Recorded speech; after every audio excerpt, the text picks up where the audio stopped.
So at this point, we're going to shift a bit and talk about bridging policy, practice, and I'd like to introduce our panel members that have joined us today. First, we have Mr. Stephen Hall from the Alzheimer's Association.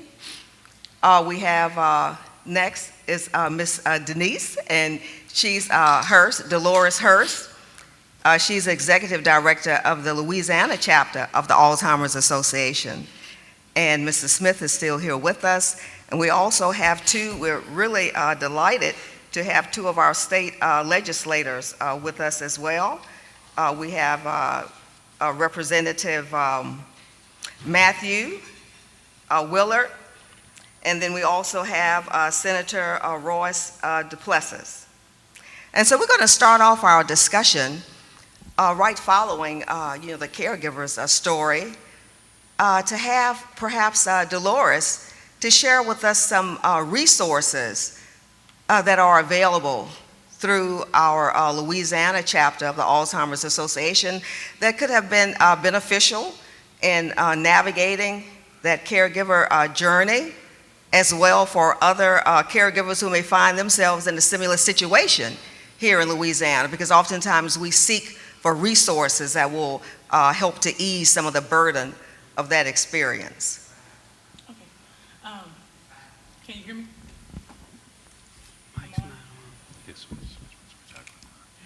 I think good. Okay, good, perfect. You hear me? But first of all, thank you so much for your story. Thank you so much for your time that you dedicated to your mom and the sacrifice. Thank you to all caregivers for their sacrifice. And we just came back from our summit nationally, and one of our speakers nationally actually said something about men. And he said, men have an important role also in our family's care. And he just highlighted the importance of men in the role of our family's care as well. So men, you are our caregivers too, in every capacity, okay? I just want to give some statistics in Louisiana. So it's 94,700 people living with Alzheimer's. Of those, 168,000 are caregivers. That's 256 million hours of care, free care. That's $3.5 billion of unpaid care. And then of those statistics, 62.4% of those caregivers have chronic health conditions, and 37.2% experience depression. So at the local level, some resources that we have to kind of help combat and help them in the process is we have our local support groups.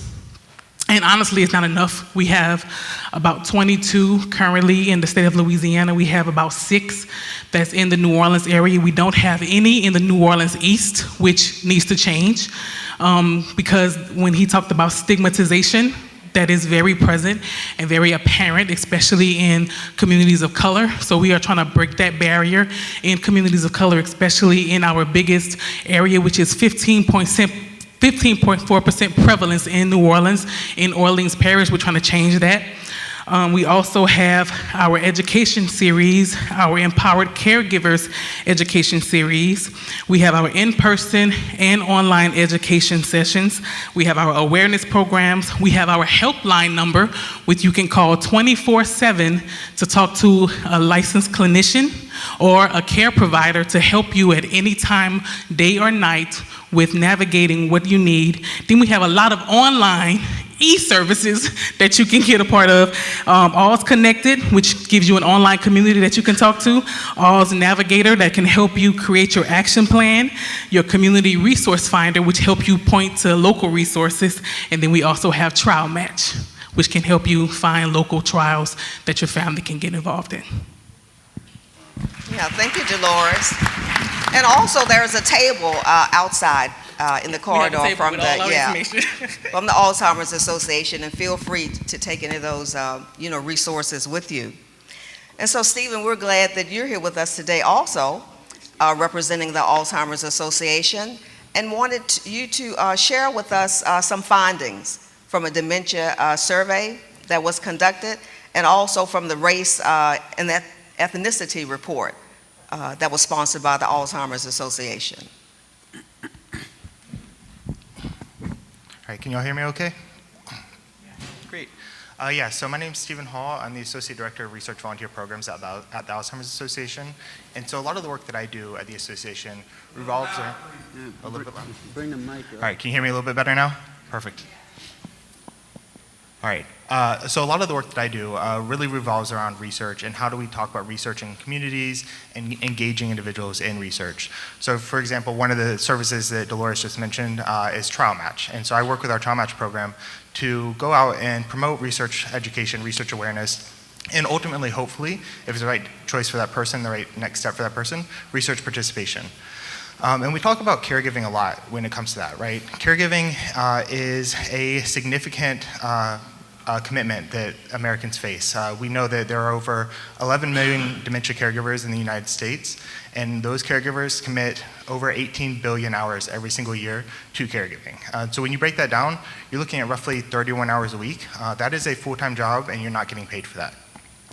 So what we want to be able to do is better understand what that responsibility looks like, and if there are ways that we can intervene upon that and help make the lives of those unpaid caregivers a little bit easier. You know, when I'm speaking with individuals out in communities and I'm hearing personal stories, I often hear, well, you know, I'm not the person who's living with dementia. I'm not the one who is suffering from this health condition. You know, why are we talking about whether or not I need to be participating in research? And what I often mention is that in order for you to be a good caregiver, you need to be able to take care of yourself as well. And so there are dozens of studies in our Trauma Match database, for example, that are focused on caregiving. How can we help improve caregiving, make it easier? We know that roughly 2/3 of caregivers don't know what resources even exist for them out there. This is not a job that you get training for, right? This is something that is part of your life. It is an experience that you have. And so how can we better provide you with the right resources to be able to take on the day-to-day experiences? Roughly 2/3 of caregivers report needing to handle different aspects of health and care on a daily basis, right? So how do we help them navigate the care coordination process? How do we ensure that we are addressing any barriers that they're facing when it comes to accessing that care? We know that there are a lot of barriers, right, that exist in communities where people either fear discrimination when they're trying to access healthcare, or it's difficult to obtain culturally competent healthcare or excellent healthcare. So what can we be doing to educate healthcare providers, educate social services, and help people access care that is right for them? So there's a lot of statistics out there right now. We're trying to get a better understanding, but that is a lot of the work that we're doing right now when it comes to kind of research and research education. Thank you. So Corey, in your role as a caregiver, were there some gaps that you can identify in terms of services perhaps that you would have wanted to have access to? To be totally honest, the knowledge that the services existed, you know, I mean, it's not something, even though it's stricken our community like it has, it's a lot of, you know, people, but it wasn't something that was advertised to know that it was there, that what they're talking about is there. And that's like the most important thing for me, to know that they exist and all the great things they can do exist. And I think that was the most, you know, while I'm sitting here right now, you know, it's like, God, I wish I knew these things and these people back then. And I think that was the thing, the gap of the fact of, you know, and then the caregiver, one of the ladies that came can only do it so many hours. And I needed her more hours to help me out, you know, and she can only do so much to the point then I guess I could say this and I was starting it up, I started paying her out of my pocket to come. And not everybody within my community can afford, I'm blessed to be able to do it, but they can't. And these people, I wish they were promoted more, that more money was put behind them to say, here, we are here with all these things that they're talking about, which I know I needed. Yes. And Dolores, can you share a little light briefly on some of the recent legislation that has been passed? Because we know in essence that that's the way that we can impact change is through policy. So before we get to our state legislators, I want Dolores to share a little bit about, because there has been some important legislation that has been passed recently that's going to really benefit those with Alzheimer's disease as well as their caregivers. Yeah. So to kind of I don't think it So to kind of address a little bit of that too, the lack of knowledge is because in programs like ours and in systems like ours is that we have to work with what we have, and work with the funding that we have and the opportunities that we have. So at the local level, we're relatively boots on the ground, we're grassroots, so we have to use our boots to get there and try to go into our neighborhoods as much as we can. So we're volunteer based. So we need volunteers to be our boots on the ground as well. So we need to mobilize our volunteers to go out into the communities and actually speak for us and advocate about our programs as well. So that's one thing that we need for Louisiana, for our chapter 2, to get mobilizers. So one thing in Louisiana was that it wasn't a public health priority. In the last couple of years, it was not a public health priority, Alzheimer's and dementia. But I do have to shout out somebody that's in the audience, is Dr. Fondas, and then Wanda. She has been our facilitator right now, but she's also one of our advocates. And Dr. Fondas is also an advocate for us as well. And April of last year, we got a bill signed with the Louisiana Department of Health, and that made it a public health priority, and we created the first Alzheimer's Advisory Council, ADRD Advisory Council, that's going to be housed at the Louisiana Department of Health. They had their first, or we're going to be having our first meeting within the next month, I believe, but they had their first convening in November of last year. So they're going to be helping build out legislative ruling from that point on at the state level. At the federal level, there's a lot going on.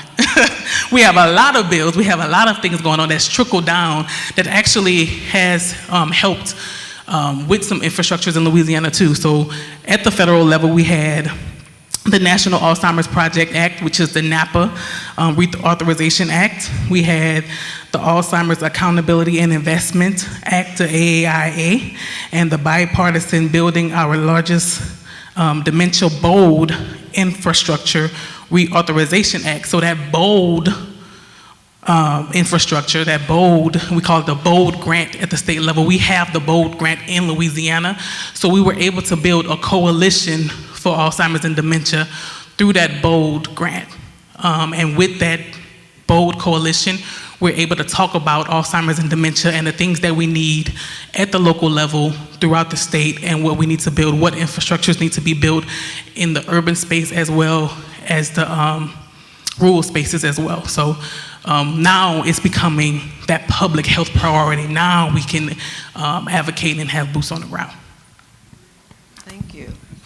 So I want to shift a little bit now and just talk about the state of health of our state of Louisiana, because we know in essence that heart health is brain health, and when we look at all the various reports that are available to us today, the America's Health Rankings, that we have a Louisiana state report card, we have a parish report as well, and right now Louisiana as a state, we rank 50th.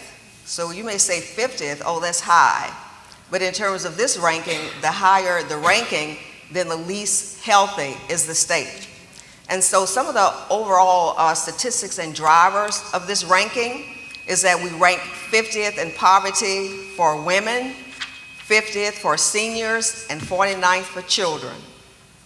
We rank 47th with mental distress for adults, and 50th for frequent mental distress in adults that are 65 and over. 48th in drug deaths, 47th in food insecurity, 49th for obesity, and so we know that some of the lifestyle modifiable risk factors that also will pose as risk factors for dementia. 49th for preventable hospitalizations, 49th for risk of social isolation, and then 49th for low birth weight, percent of live births. So we know that we have many challenges within our great state, and so we're so privileged to have our legislators here today. And so I want to preface this by saying that Louisianians are sick and tired of being sick and tired. So according to Americans' Health Rankings report, compared to other states, Louisiana has an overall ranking of 50th and 49th in terms of for senior citizens. Unfortunately, Louisiana has ranked at the bottom for many, many years. This is really not a new occurrence. Among other challenges our state also struggles with, as I mentioned, high poverty levels, chronic conditions such as obesity, diabetes, and hypertension, especially in African Americans, that increase dementia risk.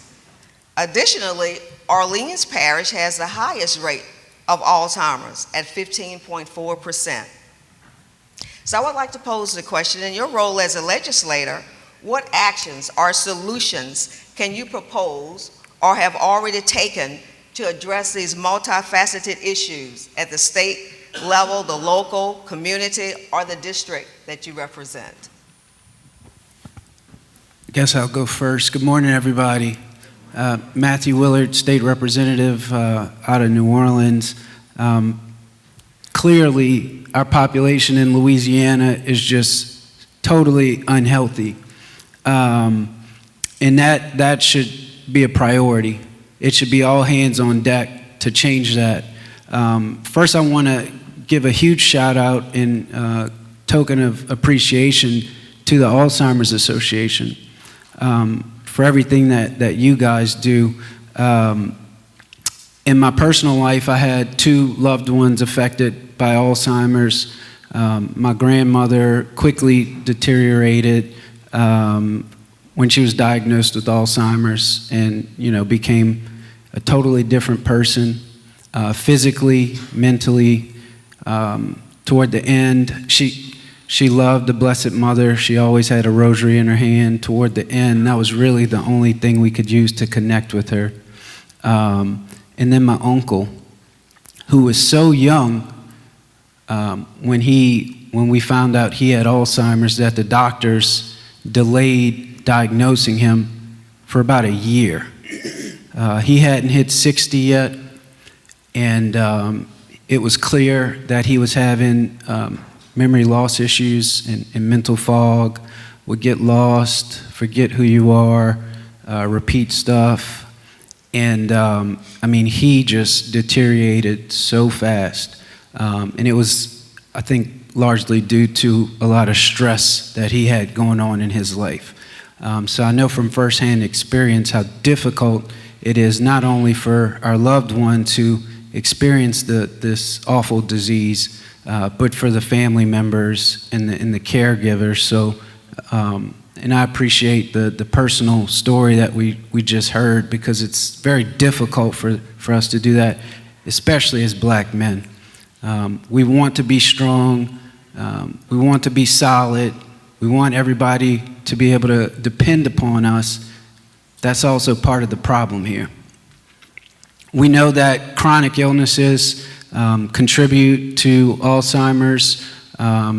We also know we have a very obese population in the state of Louisiana, and that obesity can trigger all sorts of chronic illnesses such as diabetes and hypertension, high triglycerides, all of those things. And with those chronic illnesses, you're more susceptible to developing Alzheimer's.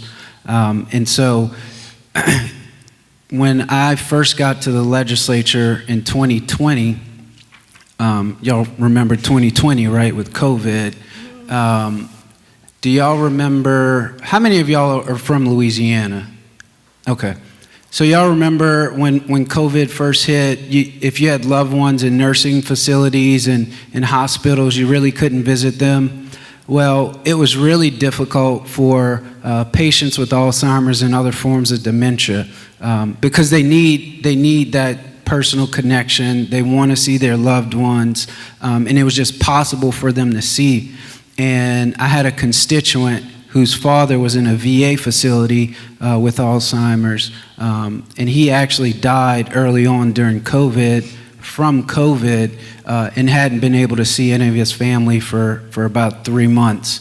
And so that constituent reached out to me, and we started working with the Alzheimer's Association to put in some measures that would ensure that would never happen again.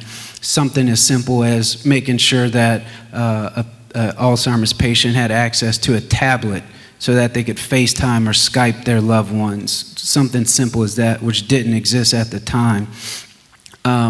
As far as the obesity stuff, before, because you'll know President Biden put in a cap on insulin copays.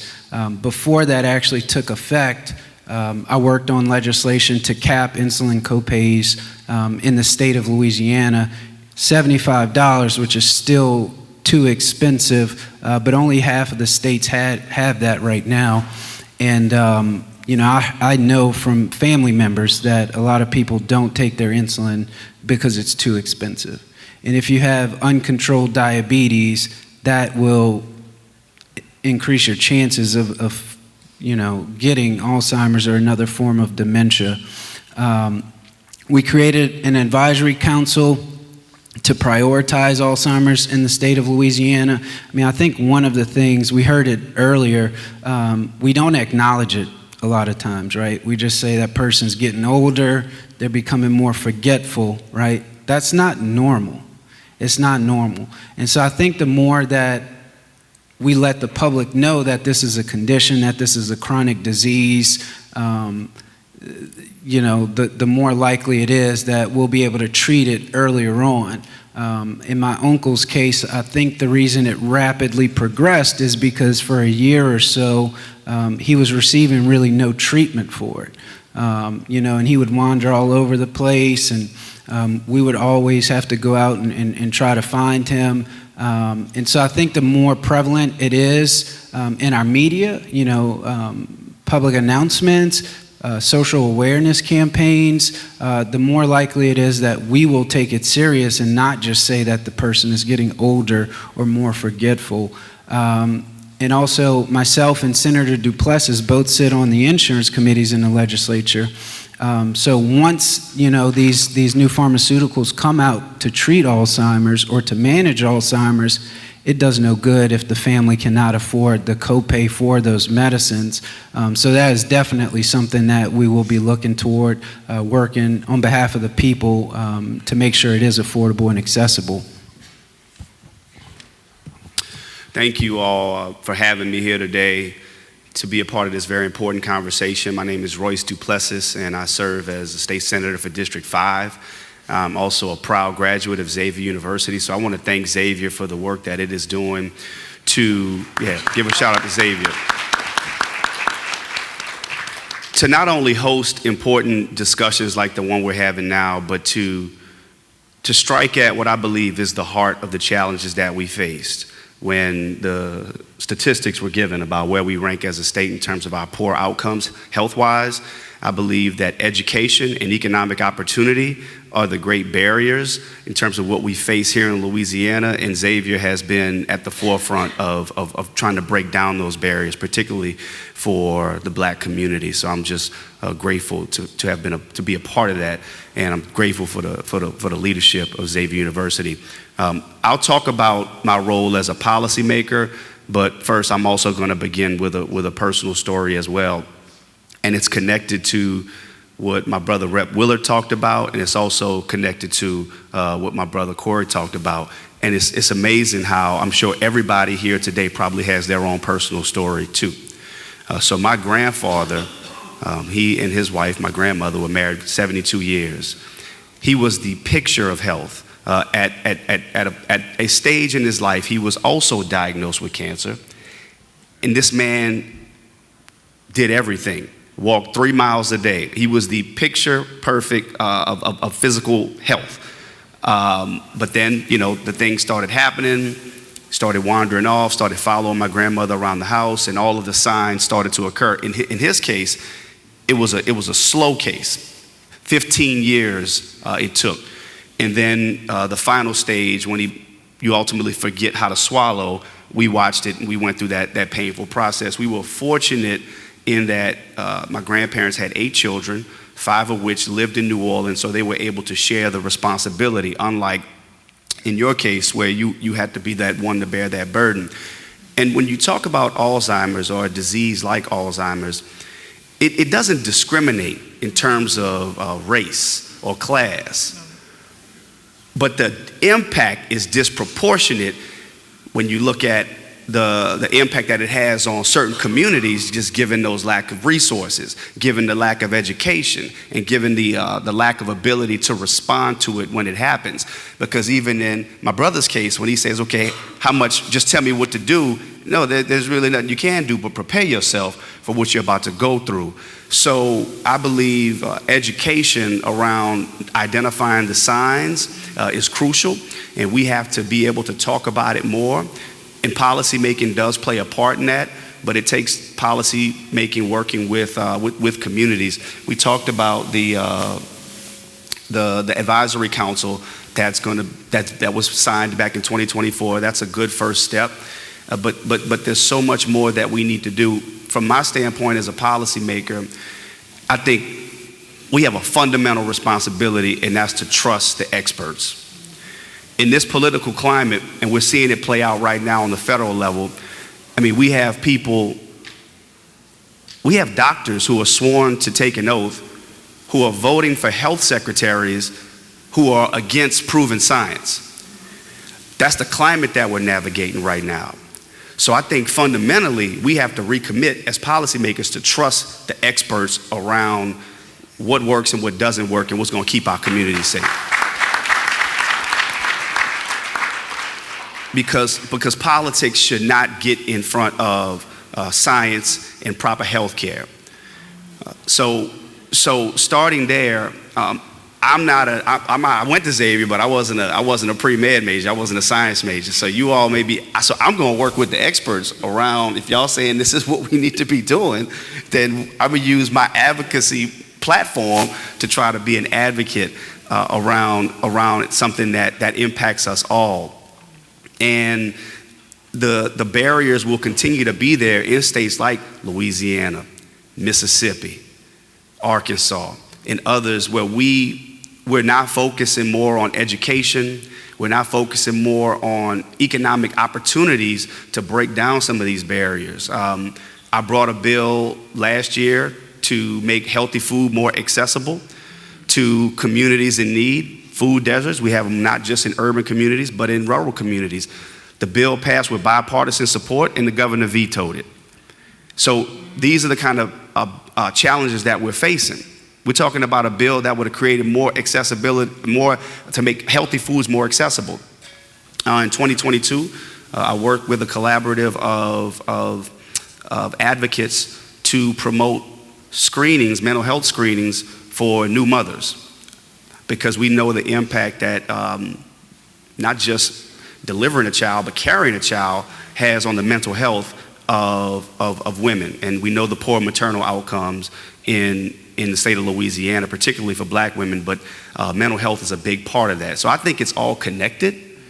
So when it comes to Alzheimer's, promoting more screenings, opportunities, and resources for prevention and awareness is something that I don't think we can put enough effort into. Thank you so much. My, did the time pass so fast? So we'd like to end more or less, and then perhaps we could have a couple of questions. But to bring it back to practice, just to make you aware, as Dolores had mentioned earlier, from the BOLD funding through the Louisiana Department of Health, the Well Ahead program, is that we do have an ECHO series that's in motion right now and is held on the third Tuesday at 12 noon, and it's open to healthcare providers, clinicians, physicians, advanced practice nurses, because we want to improve the awareness about Alzheimer's disease and also evidence-based care practices as well. So if you're interested in learning more about that, then just go to the Well Ahead website and look for the ECHO on healthy aging. So we have time for a couple of questions, perhaps, from the audience.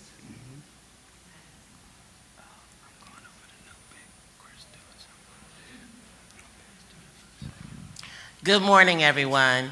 My name is Monica Emery, and I am a grassroots advocate for the Alzheimer's Association, as well as any other organization that is all about being of service to the community. First and foremost, I would like to thank Senator Duplessis, because I'm the type of person that will call on a list of people to get their attention about what's causing some of the health disparity gaps and what we can do in our community. And what he spoke about was right on point. And as a matter of fact, his office, although I did not speak with him directly that day, he made sure that someone from his office contacted me, and that was very, very important as a stakeholder within the community.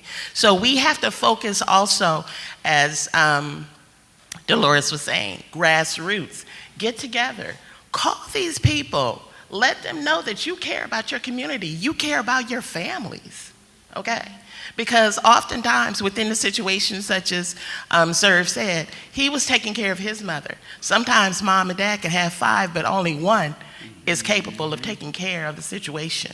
And so we have to learn as much as we can and share as much information as we can to help close those gaps and to be accountable for one another.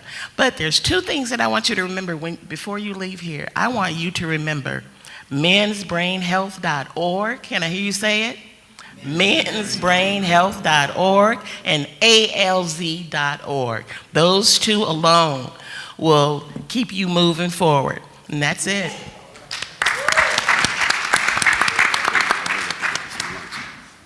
Do we have any other questions from community members? A student, okay. I'll take it. So as I walk over to hand this off, I just want to, first of all, I want to thank our incredible speaker, our panelist moderator. This has been an incredible session, and thank you so much for sharing your lived experience and the real world and all of your advocacy on behalf of the great state of Louisiana. My name is Dr. Monica Rivera-Min. I'm the co-founder, co-director of Black Men's Brain Health, and we're so happy to have you here, so thank you. And before I give you the mic, and we love to see all of our Xavier students here as well. Oh, you're not Xavier. Okay, you're going to have to say where you're from. All of our Xavier students here, and students from all backgrounds here in Louisiana and elsewhere. But just for anybody, we had one comment about early onset dementia, and that's not something we've talked about very much here. So I want, as a PSA, I want everybody to let you know and amplify what you just shared up here on this podium, that as hard as it is to get diagnosis, proper diagnosis and care for folks with dementia in general, for people under 65, yes, it's even harder. It is harder for a lot of reasons. And I wanted to just share with you that the Alzheimer's Association has tremendous resources, as well as one of the studies that I'm co-PI of called BEYOND, which stands for Biomarker Evaluation in Young Onset Dementia, Biomarker Evaluation in Young Onset Dementia. And we can provide evaluations and referrals that are very unique from all over the country. So I just wanted to get that out there. And I want to share this mic now with this wonderful student. So what's your name and where are you from? I'm Dentasia Davis. I go to school in Baton Rouge. I'm in 12th grade. I'm a dual enrollment student at GEO Next Generation High School. And I have a question for the panel. So I personally have never dealt with someone in my family that has been diagnosed with dementia or Alzheimer's, but hearing you guys' stories, it gave me some insight and made me feel like this is more important, because we live in a world today where things like this go unnoticed. And as y'all said, especially in the Black community, a lot of people like to say, yeah, they're getting older and they think it's normal because we aren't educated. And so my question is, do you think things like this go unnoticed are because of the Black community or because of politics jumping in front of things like this? Great question from a young, astute mind. Our esteemed panelists, what you got to say to that? Thank you, Ms. Davis. That was a very impressive question, so thank you. Thank you.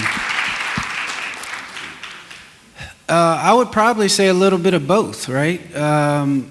We have elected officials who have huge platforms that are, like Senator Duplessis said, questioning proven science, right? That's been around for generations. That is a problem. because if you say something for so long and enough people start to believe it and share that same message, all of a sudden you have basically transformed one thing into another. So I think probably most of the people in this room would agree that vaccines work and for the most part do what they're supposed to do. But in 10 years, if we continue where we're going right now, it could be the total opposite, right? When it comes to Alzheimer's, it is very, like you were just saying, my uncle had it under 65, passed away before he was 65.